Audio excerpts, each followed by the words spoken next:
Today I am going to start class 10th chapter 1 of mathematics, that is real numbers.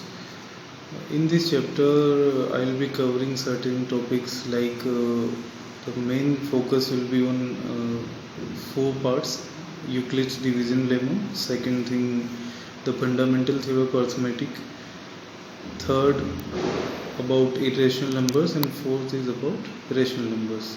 So in this way there are total 4 topics which we have to cover in this. So let me start this video. I'll be starting with real numbers. As you all know, real numbers can be classified into 2 categories. The first one is rational numbers and the second one is irrational numbers. Rational numbers are the numbers which can be expressed in the form of p upon q, where p is numerator and q is denominator, where q cannot be 0 and p and q are integers. Similarly, irrational numbers are the numbers which we cannot represent in form p by q, where p and q are integers and q is not equals to 0.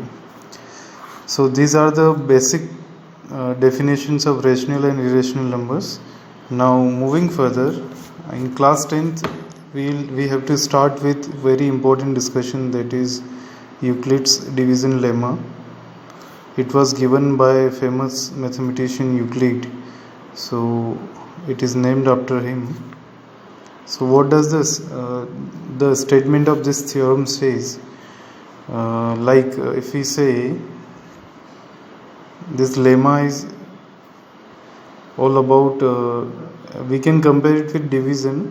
Like we say, suppose there are two numbers a and b, where a is greater than b, then we can divide a by b and represent this result as a is equals to bq plus r, where the value of r lies between 0 to b, where 0 is included and b is excluded.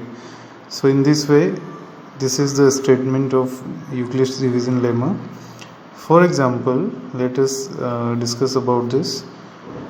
If we have two values like a is equals to 25 and b is equals to 6, then we can easily divide 25 by 6, that is we can divide a by b.